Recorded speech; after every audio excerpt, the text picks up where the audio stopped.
Hey, NFL fans and Falcons fans, welcome to another episode of NFL Jocks and Pigskins with Tom Pollen, Chris Smitherman, producing behind the scenes. I'm Dave Holcomb. The last show for us before the 2022 NFL Draft. So today should be a lot of fun. We're going to discuss in detail who the Falcons could take at number 8. And, the day 2 of the draft will also take place before our next show. So we might dive into what the Falcons will do in rounds 2 and 3. And just overall, what we think about the draft going into Thursday, who might be rising, who might be falling, and what some other teams might be looking to do on day 1 as they try to improve their teams with the first round. Yeah, going to be a wild day because nobody knows what's going to happen. It's probably one of the most wide open draft markets I've seen. Oh, I don't know, in a long time. Everybody wants to think that they have a handle on this draft, but nobody has a handle on this draft. And I think we'll get right into that as we talk about what the Falcons might do, because a lot of mock drafts are now saying the Falcons are going to take that quarterback. Yeah, I know. That's hilarious, isn't it? And we've been talking all early spring, all winter, all off season about what defensive player the Falcons might take. Well, if they're gone, maybe an offensive tackle could be available, right. Improve that need. And there are 3 reputable sources, mock draft experts in the last 24, 48 hours that have all targeted a quarterback to the Falcons. So we want to hear from the followers too, what they think about that. I mean, do you want the Falcons to take a quarterback, or is defense still the biggest need that you want to fill? That's definitely where Tom and I want the team to go. It's where they have to go, Dave.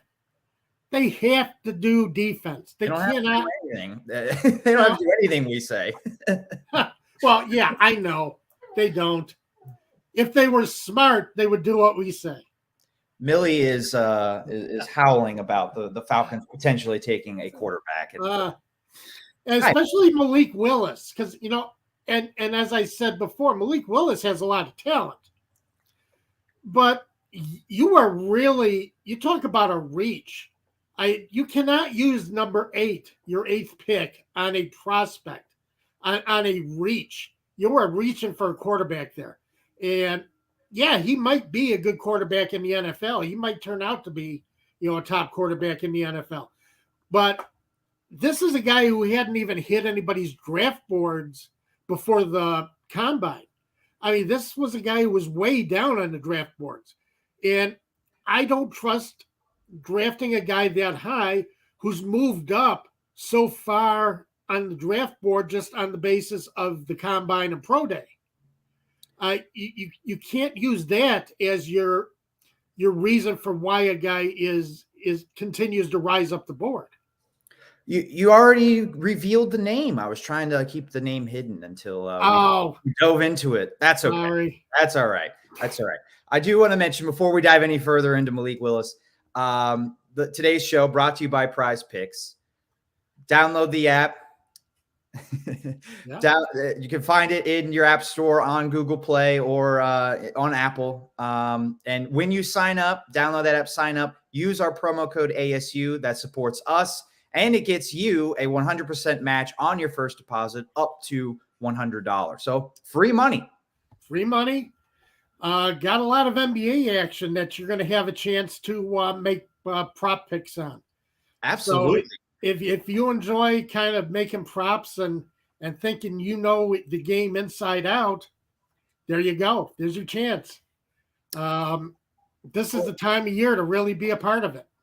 Last week, I think I really showcased how little NBA knowledge I have, but I'm going to bandwagon the Hawks on today's show because what a win by Atlanta last night. I was at the Braves game last night, and I was disappointed that the Braves weren't updating us with Hawks scores on the scoreboard. Is that something Chicago does?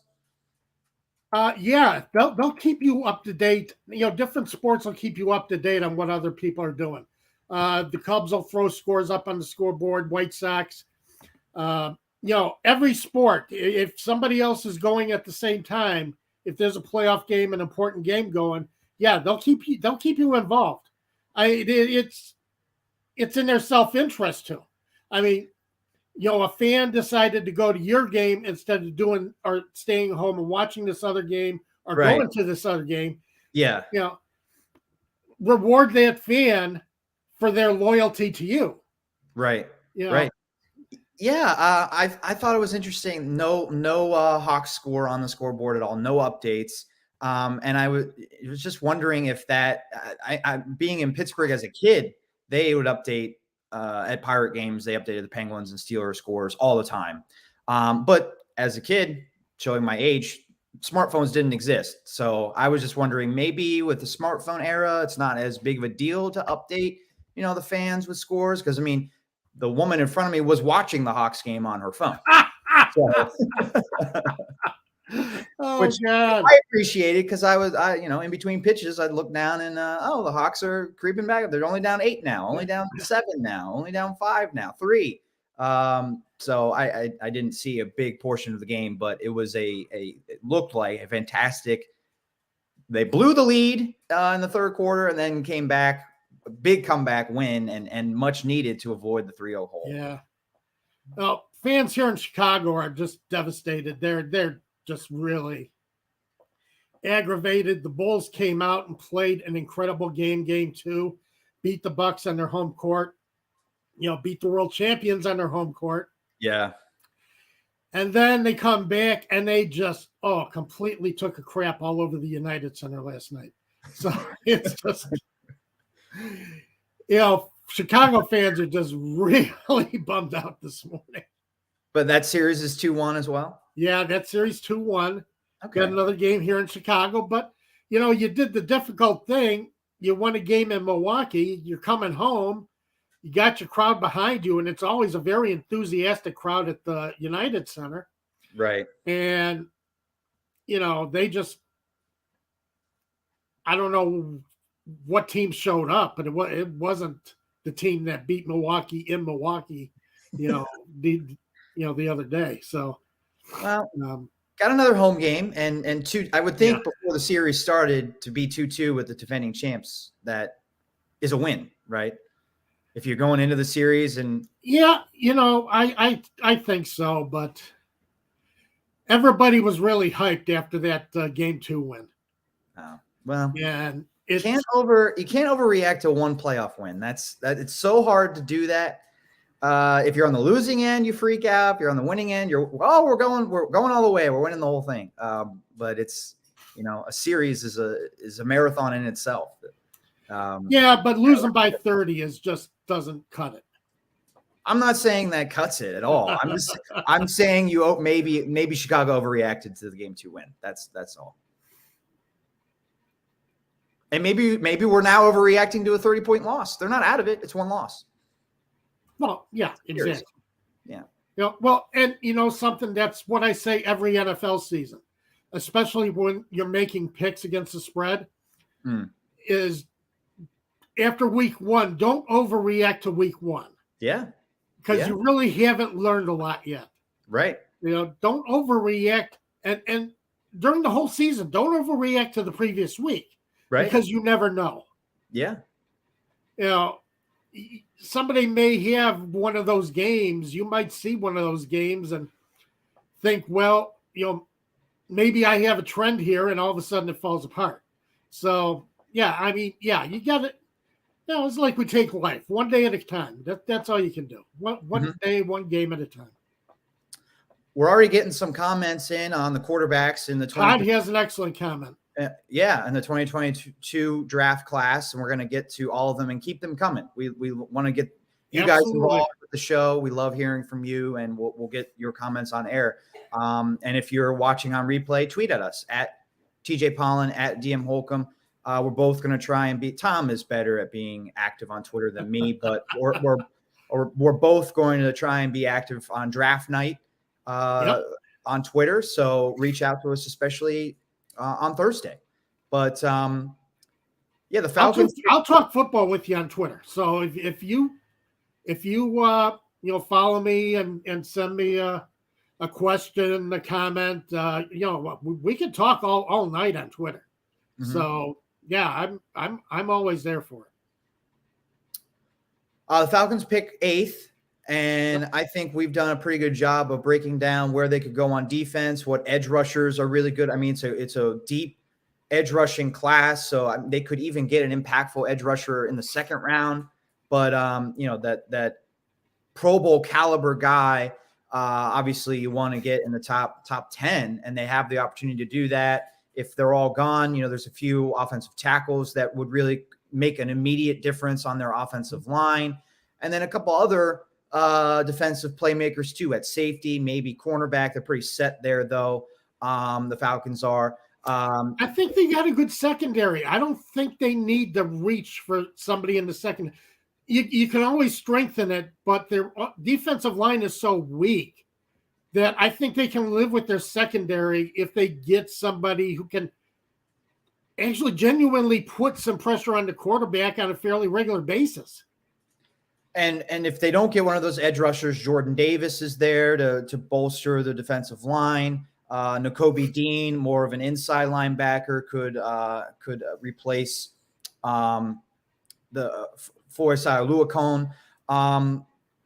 But that's not what, and none of those areas are what recent mock drafts are targeting. Oh no! For the Atlanta Falcons at number 8, it is Malik Willis, the Liberty quarterback that Tom teased us with in the first few minutes of the show. And Willis is going 8th to the Falcons in Chad Reuter's most recent mock draft published yesterday. Chad Reuter did a mock draft for the entire draft. Yes, he did. Which is incredible. Absolutely. Yeah, I know. I was reading up on it last night and this morning. So, yeah. It really is, because I can barely do a mock draft for one team. Right. Let alone for all 32 teams, all 7 rounds. That's just incredible. Yeah. Luke Easterling is another mock draft expert from USA Today, and I found his USA Today mock draft on Yahoo Sports. I believe they have a partnership there. So he has a 3-round mock draft that came out yesterday, and he also has Malik Willis to the Falcons at number 8. And, I like to get 3 sources. I like the number 3. So I got a 3rd mock draft that came out today. Vinny Iyer, I believe is how you say his last name, from Sporting News. Also, Malik Willis, number 8 to the Atlanta Falcons. So something seems to be, they must know something that we don't, and I will be the first to admit that we don't know much. But, all off season, we're talking about defensive players. I just play a football. I just play a football expert on YouTube. I mean, that's. All off season we talk about the needs that the Falcons have on defense, and at number 8, they could fix their edge rushing problem. They could fix defensive line. They could fix fill a hole at linebacker, fill a hole at safety. If none of those are players that they like, offensive tackles available to them. A lot of mock drafts have looked at wide receiver for Falcons. We said, no, absolutely not. And we would say the same thing about this quarterback thing. Yes. But this coming so close to the draft, and something that we can put up from Todd here too, I think there's a lot more seriousness with Willis to the Falcons at 8 than the wide receivers, a few weeks ago. That was kind of just a mock draft thing that I didn't think was going to happen at all. Could happen, but don't think that's a lot of writers looking at the Falcons roster and saying, okay, right. Dartboard, wide receiver. Right. That's not really analyzing where you need to go with the Falcons. I don't think this Willis thing falls under that category, though. Even though quarterback is a need, these 3 mock drafts in the last day going Malik Willis to the Falcons, I think they might know something. And let's put up Todd's comment. Yes. He said, my sources at the Falcons, they are good. Blank overriding all football people and wants quarterback from Liberty, which of course is Malik Willis. Well, see, and this goes back to what we were talking about, what we talked about last week, Dave, what I talked about with Mad Mike, 2 weeks ago. is obviously Arthur Blank is taking a big role in how this team is being run, because as I said, the Falcons weren't even in the conversation about Deshaun Watson until suddenly they were a finalist. Yeah, it's and you know why. It wasn't Terry Fontenot that made them the finalist. It was Arthur Blank who came up and said. So, but again, you run into the problem of an owner trying to override his football people. And I don't care how long you've owned a team, you still don't know more than your football people. You bring in your football people for a reason. And Mad Mike just put up a comment. I want to put up another comment from Todd here. Yeah. He's doubling down, write it down. He says they're taking the kid from Liberty, and he says what you're saying, that Blank is overriding the coaches and GM, and according to Todd's sources, which Matt Mike would like to know who they are, the coach and the GM don't want Malik Willis. I still say you can't exist on this team. This team cannot win until you get a defensive lineman, until you get somebody who can put consistent pressure on the cornerback. You can live with Marcus Mariota as your quarterback if you've got a defense that can play. They don't have a defense that can play right now. It's just not there. Dean Pease came out earlier this year. He wants a great defense. Well, you're not going to get it by trying to take defensive players in the middle rounds. It's not going to happen. So I'm really frustrated about all this Malik Willis stuff. I'm frustrated by it too. And I'm honestly, I've gotten tired of saying what you just said, that it's been 4 years of covering this team for me in some capacity. Yeah, right. And it's the same problem over and over again. And it just seems so, I don't want to say simple, but the Falcons have had top 10 picks. They've had opportunities to try and get edge rushers, and they just don't seem to put an emphasis on the position in the first round. And It's so frustrating. Instead, they've chosen to try and fix Vic Beasley, sign Dante Fowler, and those moves were disasters. I don't even think that's hyperbole. They were really awful decisions and did not work out at all. Why not try and get an edge rusher at number 8 in a really deep edge rushing draft class?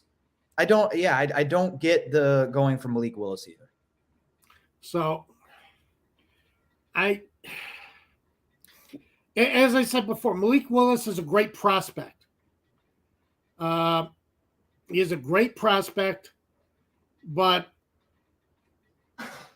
again, you look at the school and you look at the fact that he's raised his stock based on non-competitive workouts.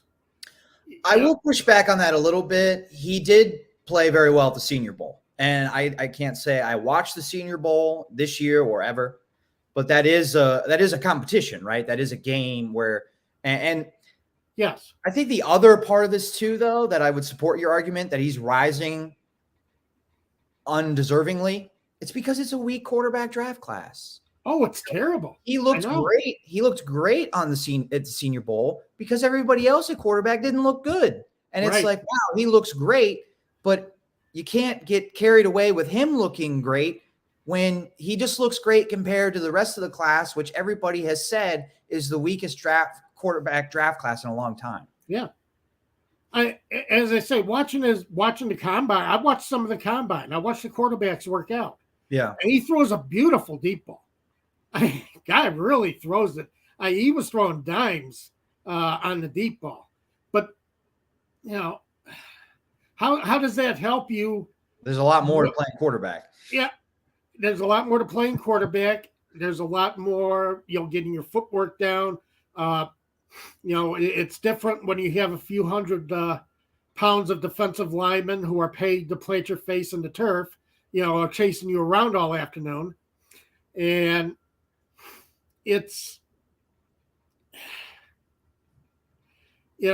I think he can be a good quarterback in the league. I think he could probably be a great quarterback in the league if he gets the right coaching. He's not now, though, and that's the problem. And you need to improve this team now. And it doesn't do you any good if you're going to go down and score. Malik Willis throws a great deep ball. You score a touchdown, you get that touchdown right back because you don't have the defense to stop anybody. Yeah. That's not helping you. Absolutely. That was the problem last year. The Falcons competed with the Tampa Bay Bucks for like 3/4 of their games. Mm-hmm. But they couldn't stay with them because they didn't have the defense to stay with them. That's it. At some point, that defense is going to break down because you're not putting pressure on the quarterback. Not to mention it's all about pressure on the quarterback. Absolutely. Absolutely. And again, I'm tired of almost talking about it because the Falcons put no emphasis or don't seem to get it, that it is all about putting pressure on the quarterback. This league is about your quarterback and putting pressure on the other team's quarterback. Right. Exactly. And that can't happen unless you get a difference maker on the edge, which normally happens in the top 10. And the Falcons are picking the top 10 again. And it's a great edge rushing class. Last year it wasn't. Okay. No, fine. It wasn't. You pick something else. Right. But this year it is. The edge rushers are there. The quarterbacks actually aren't. Right. Yeah. Now, next year, you're going to have a chance at I don't know the prospects. And I wish I had more in-depth analysis of the prospects that are going to be available next year. But everything I read says it's going to be a much better quarterback class next year. All right. You can do something next year. You can live with Mariota this year. And that's basically, you're kind of in between right now. You don't have a team that's actually, Super Bowl caliber. You don't even have a team that's even playoff caliber right now. You might have one who can make the playoffs in the NFC South if you get a pass rusher. You could do that with Marcus Mariota. You use this year to build a core of players that are going to take you farther from 2023 and beyond. I mean, are they looking at that too? And they just think that, well, maybe Willis won't play much this year because he is a project, like you said. But he will be ready in 2023 when the team is more ready. I got a problem taking projects in the top 10. Okay. Yeah, no, I'm not. I'm just playing a little devil's advocate here. I know. I'm agreeing with you. I don't think they should look at Willis, but I'm just making the argument for, what you said, that, they're really looking at 2023 anyway. And if you're going to take a quarterback this year, do you take the quarterback with the highest upside, thinking that it doesn't matter what he does in his rookie season, we're not going to win this year anyway? We're looking at 2023. Or is it just simply, what Todd is basically saying? I can put another one up here, is that he's looking at it as Michael Vick 2.0, and it's about putting people in the seats. We've talked about a lot about how empty the stadium was last year. And, something we haven't mentioned yet, which we probably could have right at the top, Malik Willis is from Atlanta. Deshaun Watson, where was he from? He was from Georgia. Yeah. And the Falcons were infatuated with him, wanted to bring him in. So, and why? Because it's about selling tickets. Yes, it is. And that's why Arthur Blank is getting involved. And that's the problem, because you might not sell tickets 2 or 3 years down the line if you can't build what needs to be built on this team. Well, I've always thought that if you win games, you're going to sell tickets. Yes. So just try and win games. A winner will always sell. At least that's what I think. I come from the Northeast and a very sports-centric culture. I get that maybe Southeast has a little bit different mindset. They care about different sports, particularly, like more into college football than the NFL, and the Falcons are competing with that. They want to be flashy as opposed to just winning. They want to win with flash. I get that to an extent, but again, yeah, I always go back to, if you win, you're gonna sell tickets. You're gonna sell merchandise. Yes, exactly. And that's it exactly. And that's what frustrates me about seeing all these mock drafts. I mean, Mad Mike sold me on Jermaine Johnson a couple of weeks ago. And I would love to see the Falcons pick up Jermaine Johnson. To me, he's the perfect draft pick for the Falcons at 8. He's one of the 4 edge rushers that I've mentioned. And yeah, I agree with you that he probably will still be there at number 8 and would be a great pickup and would make an impact immediately. And look, I'm not saying that with him, they're a playoff team. I don't think they are, but that he is a big piece that to the defense to make them a caliber, a defensive team that can do something or make a playoff run in 2023 once you get the quarterback next year in a better draft class. Right. In a better draft class. The thing is, Jermaine Johnson gives you somebody you have to watch on the defensive line besides Grady Jarrett. That's what the Falcons need. Let's get to some of these comments. Yeah. And I love, a lot of them are coming in. Got to put up the comments that agree with us. Mad Mike absolutely agrees that you win games, you're going to sell tickets. Yeah. We had a couple of comments about, Watson, and I'm not sure where to start because there are a lot of them here. Let's do this one from Pantera. Okay. Quarterbacks are always a gamble. I think he's pushing back a little bit what you said about Willis being a reach at number 8 and too big of a prospect to take in the top 10.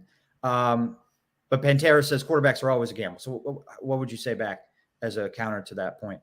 I would say quarterbacks are always a gamble, but most of the time you can identify the good ones, the ones who have the real potential to make a splash in the league. You're going to miss. You're going to miss on any position. This is not a perfect process as far as being able to scout prospects or who you're going to bring in. You're going to miss. You're going to miss on quarterback. You're going to miss on other positions. But there's certain traits in a quarterback that seem to bring him to the attention of NFL scouts. And I just don't see that. I don't see the scouts really excited about this class. And that's kind of who I'm looking at is what are the scouts saying as far as what his talents are, what he's able to do.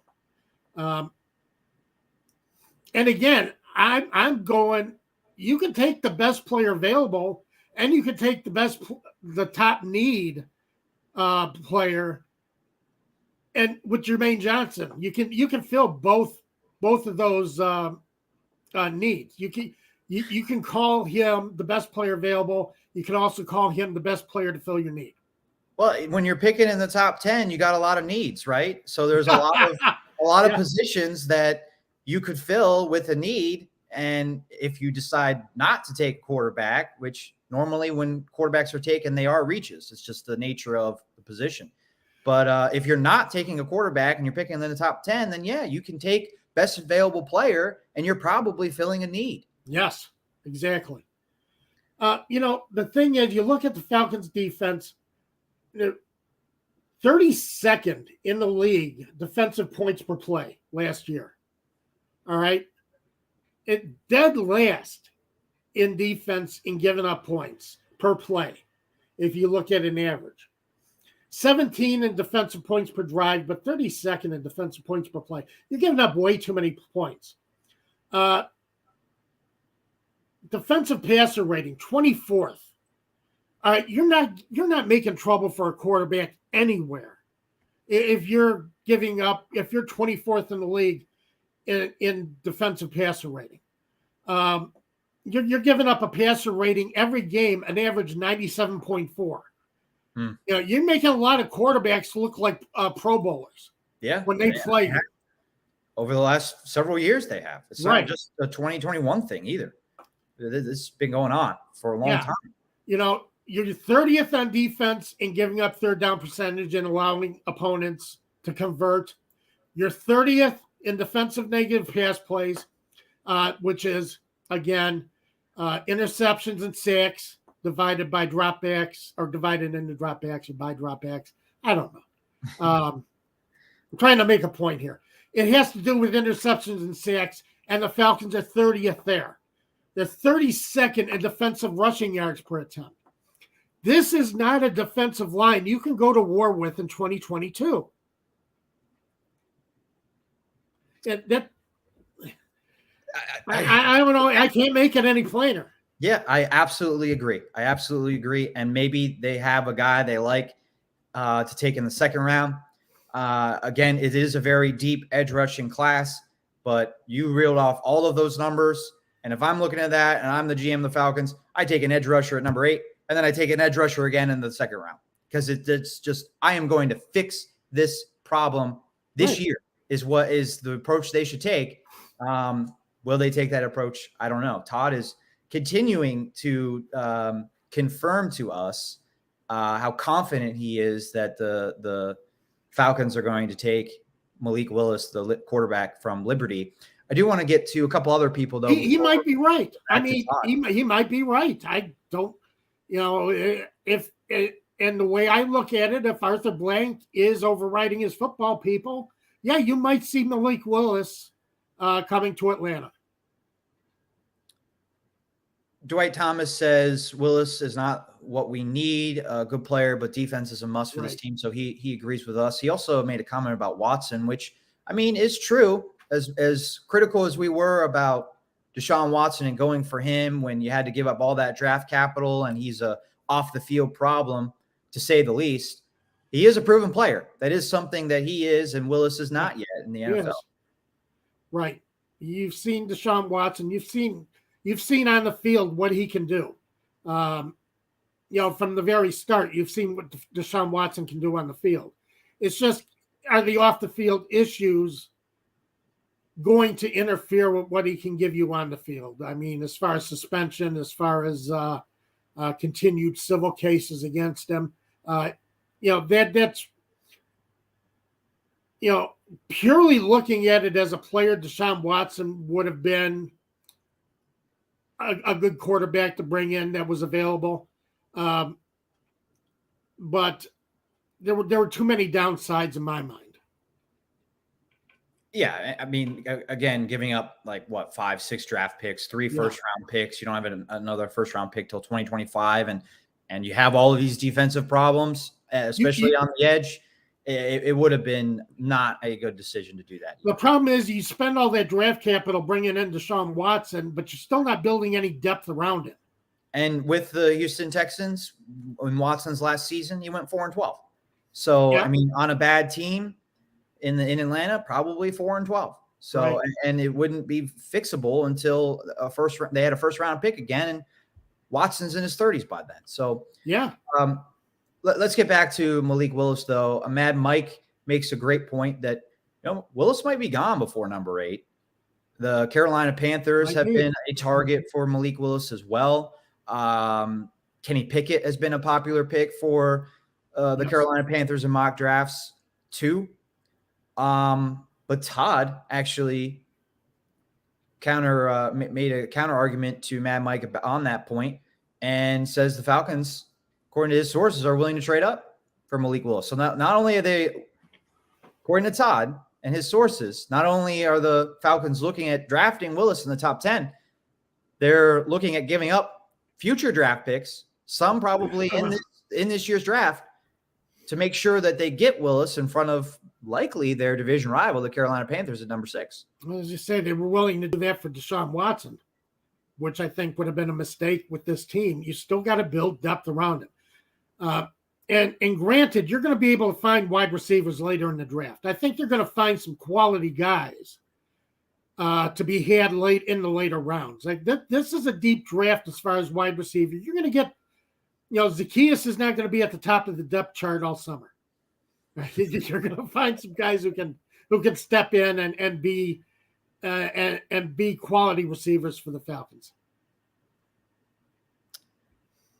Mad Mike doubting Willis's leadership abilities because he played for Liberty. And, I think that's, again, I think because it's such a weak draft class, we've gotten infatuated with Malik Willis and we're forgetting a lot of his flaws.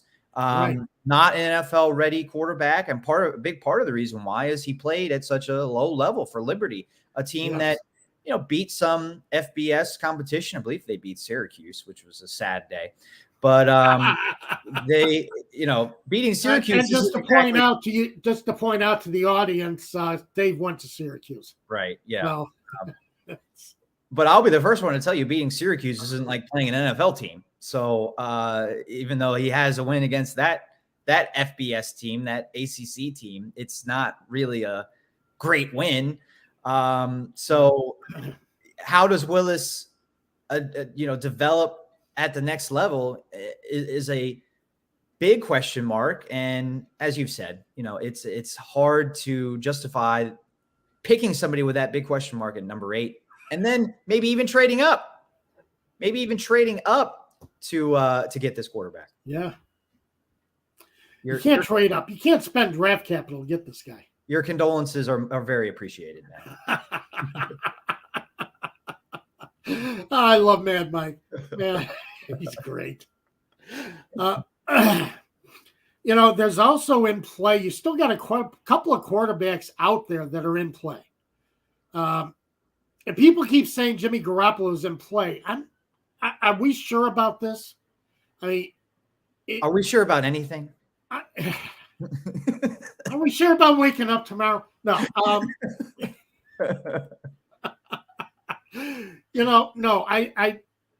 But I keep hearing people say that Jimmy Garoppolo's in play. Would the Panthers make a deal with the Niners for Garoppolo? And then the Niners the Niners have Trey Lance, so you're not going to take a quarterback there, but the Niners have other needs that they can trade up and fill at the number 6 spot.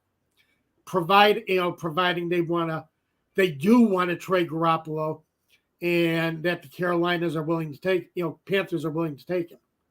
So that's an interesting trade scenario too. I've been reading all kinds of trade scenarios. That's just, it boggles the mind what writers can put together as we get closer to the draft. Well, Baker Mayfield is out there too. Have you read any trade proposals involving him? No, none. And the problem is Mayfield, I read about a month ago, Mayfield and the Panthers both agreed that they were not a good match. Because I really thought Baker Mayfield could end up in Carolina. Yeah, I saw a little bit of that on Twitter. I think it was this week, and it was Robbie Anderson. Didn't Robbie Anderson tweet or put on Instagram like, "No, I don't want this to happen"? Yeah, which was hilarious. By the way, it's a strange situation,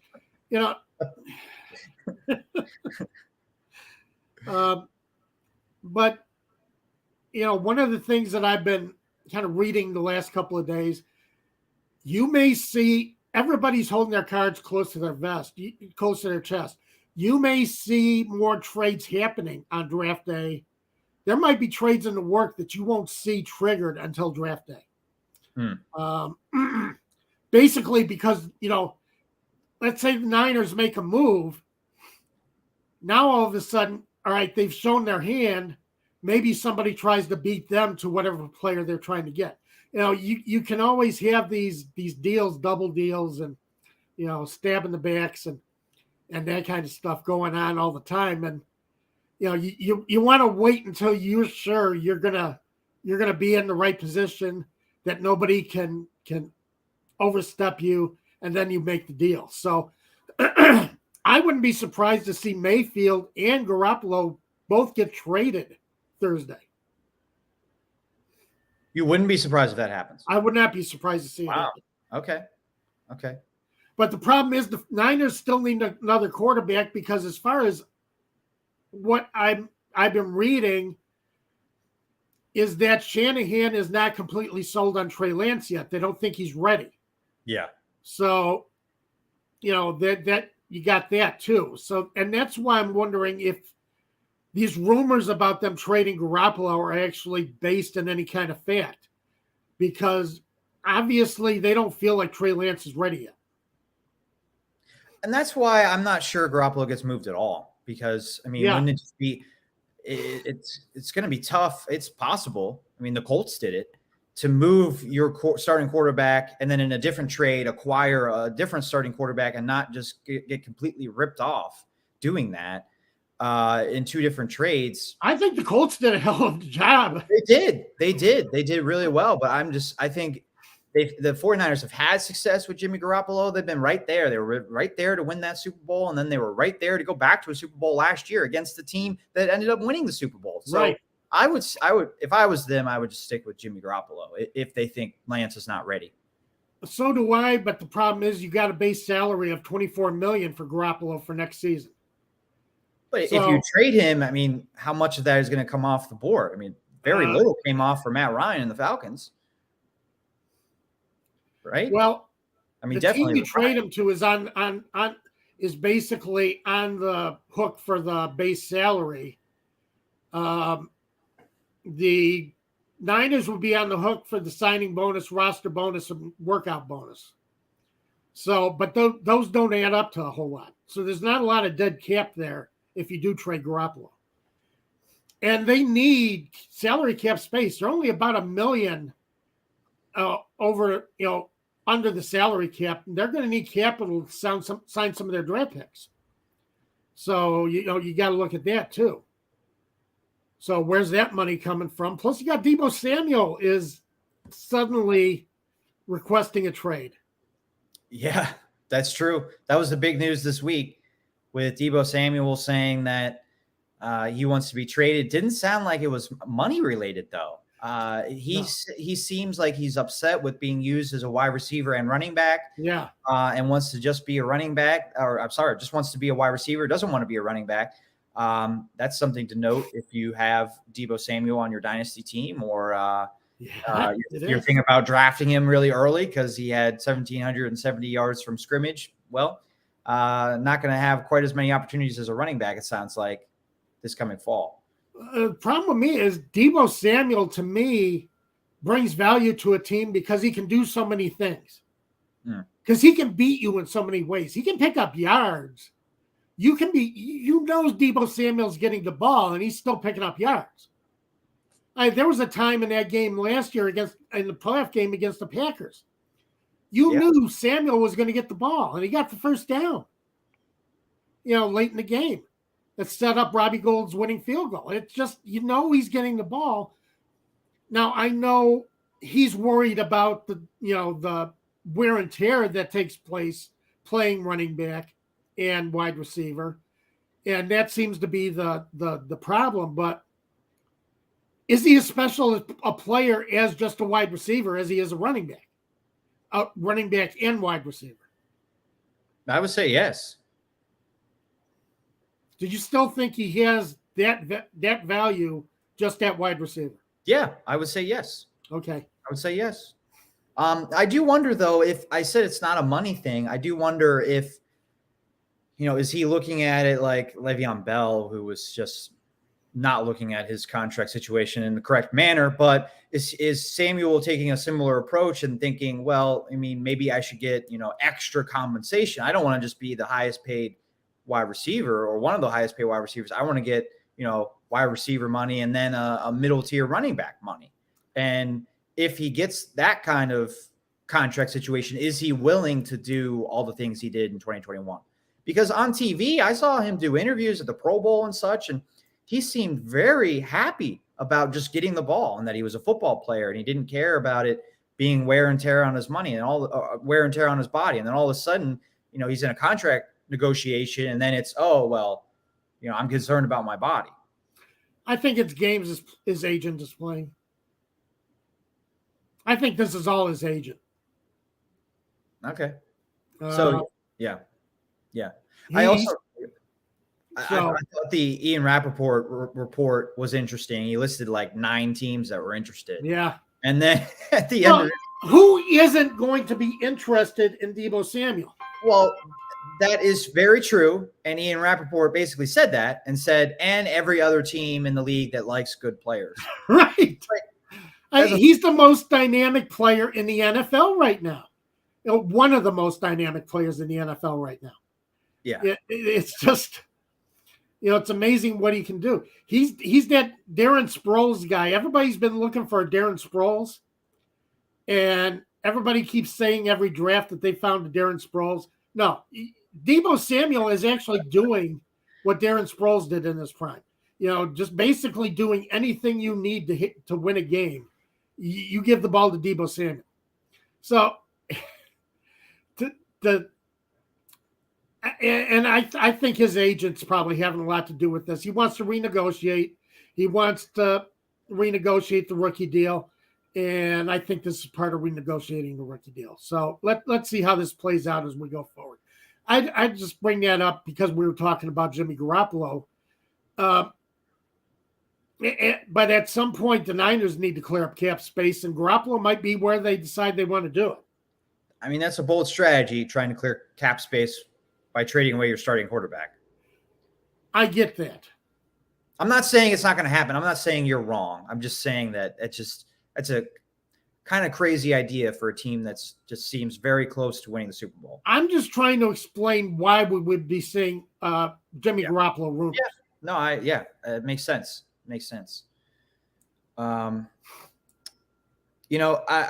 Todd put in that Orlando Ledbetter was a source that was talking about Malik Willis to the Falcons. And I think Todd may have left us already for today because he did kind of say goodbye.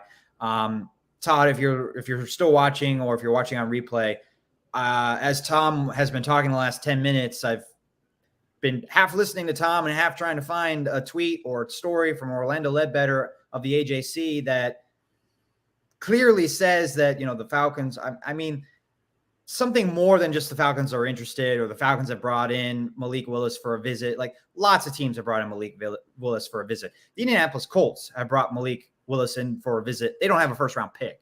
So like something more concrete than that, Orlando Ledbetter saying Malik Willis to the Falcons at number 8, or they're willing to trade up for him. I wasn't able to find it from Orlando Ledbetter. I mean, teams bring in dozens of players for interviews. Oh, Todd is here. So Todd, could you point me to that story or tweet from Orlando Ledbetter that says Malik Willis to the Falcons? Oh, Real Talk Sports. Oh, Todd asked him. Apparently he was on Real Talk Sports. Okay. And I guess so. My follow-up, what exactly did he say? Is it a possibility, or is it Arthur Blank wants this done and the team's going to do it? I guess I would love more information. That would be great. As we wait for that, we can get to a few other comments. Right. Yeah. I've been talking too much. Sometimes, Dave, you got to tell me to just shut the hell up. Ghost Peppers loves Jordan Davis. The possibility of Jordan Davis at number 8, pairing him with Grady Jarrett. Hey, he's one of the 8 guys that I identified weeks ago. Right. As you pick, you got your list of 8, 6 defenders, 2 offensive tackles. One of them is going to be there at 8. If one of them is not taken in the top 7, then you'll have 2 of them to choose from. And Jordan Davis was one of those 8 guys for me. So I like Davis a lot too. I don't think he's the right guy, but I don't think the Falcons. I think the Falcons help themselves if they take him. So he's not a negative if they take him. Isaac Crimes saying a lot of what we've said. Doesn't matter who's under center if we don't have a defense. Isaac, couldn't agree with you more. You are so right. I have been saying that for weeks now. So you're right on it. Let's see. I'm trying to do a quick Google search of Real Talk Sports. But I think I'm going to have to listen to the podcast to hear what hear what was said between Todd and Orlando Ledbetter. So I won't be able to do it as we go here on the show in the last 10 minutes. Marcel J. Smith, he's got a good. If he's there at 8, I think they should take him. But he says, I like what Coach Pease is saying. Let's be great on defense. Exactly. Let's be great on defense. And the only way to do that is to get that guy who's going to be your edge rusher for the next 10 years. The guy that is going to loosen up all those double teams that Grady Jarrett has to face. He's going to make Grady Jarrett more effective if they can bring in somebody who can rush from the outside. Yeah. Ghost Peppers, again, talking about Jordan Davis being a force.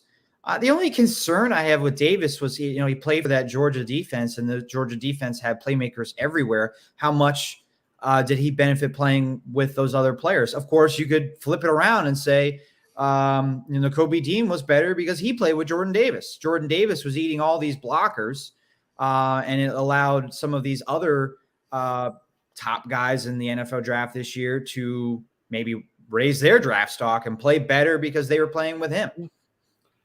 I've seen Trayvon Walker's draft stock go way up. But that's the thing, and that's another guy who's gone way up after the season without any games being played. So it seems to be that people think Trayvon Walker, but how much of that was, again, a good all-around defense by Georgia? Yeah. And, you're looking at, maybe that's why, can that guy transfer that to the NFL? Any last minute comments, questions you may have? Get them in here in the final few minutes of our show. We're going to be wrapping up in about 10 minutes. Today's show brought to you by Prize Picks. Download the app in your app store, and you get a 100% match if you use our promo code ASU with your first deposit, up to $100 on that first deposit. So free money, great way to play some fantasy games while you're watching sports on the weekend, or even at night during the week. And It's an excellent way of supporting us, other than following our show, watching us every week, watching the other videos on our channel, liking, subscribing on YouTube, on Facebook. The other great way to support us is downloading Prize Picks and using that promo code ASU when you sign up. If you want to do prop picks on football, we got the USFL is playing. So give the USFL a look. There are plenty of prop picks on there. Plenty of prop picks on Major League Baseball. Probably a lot of prop picks on the draft. I was just looking at cricket. Deepak Huda is over under 14.5 runs in cricket. So if you think he's going to be over 14.5 runs, take the guy. That's an excellent pick for you. You can bet on cricket if you know anything about cricket. You got a lot of choices here. You got USFL, MMA. As I say, all the frustrations of fantasy football, and you can do this all day as far as make prop picks and then get all steamed up because the guys aren't doing what you thought they were going to do during the action. So, have we sold it yet? Have we sold enough Prize Picks yet? I hope so. I want to briefly touch on the second round. As we go deeper in the draft, I will not pretend to be a draft expert, so I can't say I know these college prospects well enough to really say who the Falcons should or should not take with their 2 second-round picks. But you can get impactful players in the second round for sure. There's no denying that. They just might not have the big names that the first-round guys have, especially in the top 10. But the Falcons have 2 second-round picks. They have 5 picks in the top 100. There's going to be a lot of attention at number 8 and whether or not they go with Willis, or if they trade up for Willis, or if they go with one of the defenders that we would like them to take. But, unless they give up some of these other picks to go up and get Willis, they're going to have other opportunities to improve their defense and get a wide receiver, which is certainly a need. We're not saying wide receiver isn't a need. We just wouldn't take it at number 8. These other mock drafts, or the mock drafts I referenced at the top of the show, have some wide receivers going to the Falcons in the second round. They have them targeting an edge rusher. Chad Reuter has them getting an edge rusher with their first second-round pick, and Vinny Iyer has them getting a defensive tackle from Connecticut with their second round pick. Oh, okay. Because I was saying, if you want to get a wide receiver, you could get one in the second round. I think George Pickens should be available. Yeah, he's a guy that I've seen mentioned with the Colts a lot. The Colts have their first pick at number 42. I think he will probably go around, the 40, 42 range of picks. And, I guess it's a Georgia show, another Georgia guy that. Yeah. Well, they won the national championship, so why shouldn't it be? Right. Yeah.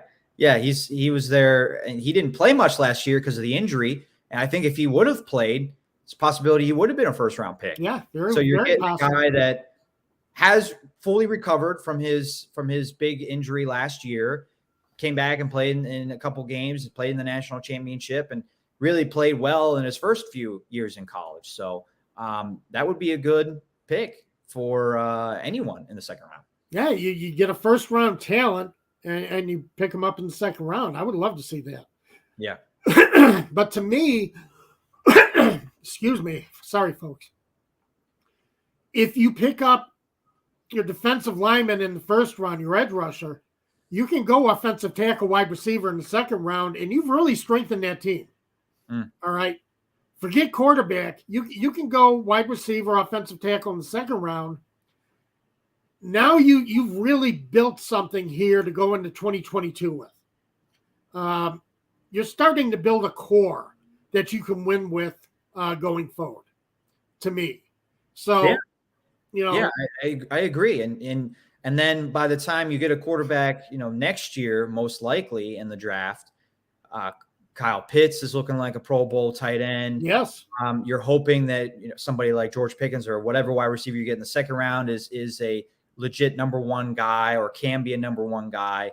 And then you have that edge rusher you took at number 8 and that either that offensive tackle that you mentioned or maybe another piece on defense to surround this quarterback you get next year with this talent rather than reaching for a quarterback that may work out, may not, but this may not quarterback that you're getting is going into a situation that is going to be tough for him to develop his skills without much help except for Kyle Pitts. Right. Exactly. And you need help for Pitts too. So, but as I say, they're going to get that later in the draft. So they will have help for Pitts, but it's just not time for them to draft a quarterback. It's not, you've got to do more with this number 8 pick. And I will be very disappointed if they don't. If Willis is picked, then you know that Arthur Blank is the guy who's pulling the strings behind this organization. Absolutely right. I could not agree anymore. I will say it makes things intriguing.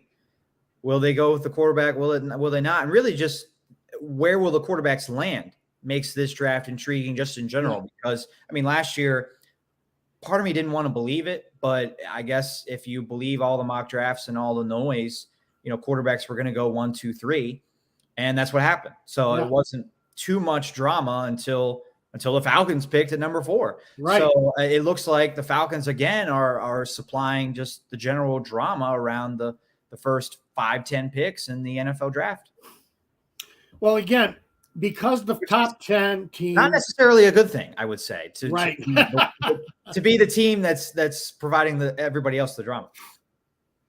Well, the thing is, you can have 30 draft experts doing mock drafts and have 30 completely different first rounds. That's how tough this draft is to peg as far as where people are going to go. So, it starts at number 1. You don't even know who Jacksonville's going to take. Yeah. Some people think they're going to take Hutchinson. Some people think they're going to go offensive tackle. So, it's going to be interesting to see what they do. And there's been a little chatter, but I think the chatter is kind of dead at this point of the Jaguars trading out of number 1. Maybe they looked into that and they just didn't have many suitors. That's always interesting too when a team tries to move up to number one. I would say normally they probably would have been successful being able to move down, except there's no quarterback that anybody wants. Yeah. Right. That changes this whole draft. Mm-hmm. And the fact that, except for the Panthers, everybody up ahead of the Falcons in the draft already have their quarterback room. They're committed to quarterbacks. They already have guys that they've either drafted or picked up that they want to be their number one, that they drafted to be their number one. So this is why this is such a wild card. I want to get to one more question before we wrap up, because this is a good question from Ghost Peppers. And again, I'm not a draft expert. I'm not a quarterback guru, but he asked us, if Carson Strong fell to the 4th round, do you think the Falcons should pick him? With what I know about Strong, I would say yes, definitely in the 4th round. He has maybe as much upside as Malik Willis or close to it, but he's got that injury concern. He's had the knee injury a couple times going back to high school. Right. But in the 4th round, the risk is minimal. Well, you're not stretching for a quarterback there. Right. But what I'm saying, normally I would say don't draft a quarterback in the 4th round, because it's just that guy's going to be a career backup. And it's a waste of a pick for a team like the Falcons that have all these needs. They need to dedicate as much of their draft capital on defense and offensive line and wide receiver as possible. But if Carson Strong, I think Carson Strong is a unique case where he could be a franchise quarterback. The concern is the injuries and the knee, but that is a lot less of a concern when you're picking him on day 3. Yeah, Ghost Peppers, I don't think he's going to be there. But, yeah, I have no problem with them taking him. I might say even in the 3rd round, I think I'd be okay with my team that needs a quarterback taking Strong then. Yeah. Because I didn't really watch him play. I've read a little bit about him, and he just sounds like a guy that really could be good.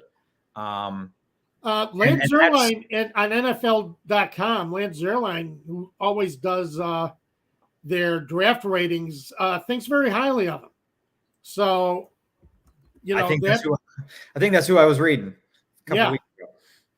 So that's always a positive if a guy like Zierlein is pushing him, saying that he's a quality guy. I would say then he's definitely worth the try once you get deeper into the draft. We're just about done here. I do want to give a shout out to one of my favorite baseball players of all time. I'm wearing my Miguel Cabrera Marlins jersey today as he sits at 2,999 hits. I hope he gets it this weekend. One of my favorite baseball players of all time. One of the greatest baseball players of all time. Let's doesn't get a lot of recognition for being one of the greatest players of all time, but definitely is. And deserves everything he gets. He's going to be a 500 home run guy, 3,000 hit guy. Yeah. You don't see that in baseball a lot. It doesn't happen a lot. He's really had a hell of a career, and I really look forward to seeing his 3,000th hit. Me too. I hope it happens today. Thanks, everybody, for tuning in and being a part of our show. We love making you, front and center as much as possible. And the last few weeks have really been great at all of the interaction that we've got. Yeah, I mean, we love the comments. And you guys have been great as far as the interaction, throwing things at us as far as questions and comments. And it makes the show a lot more fun to do. The Atlanta Sports Unlimited channel, I think, is going to try and do something for the draft like we did last year. There will be immediate reaction from us and a few other people on the channel to what the Falcons do at number 8. I will not be on the show, but I think Tom is going to be on it. A couple of our other guys will be on it. So look out for that on Thursday after the Falcons pick at number 8. And then tune in next Saturday as we dissect the entire first 2 days of the NFL draft, but particularly focus on the Atlanta Falcons and what they do. Yep, absolutely. Looking forward to it. It's going to be a fun week. Absolutely. We'll see you next time. Have a great week, everyone.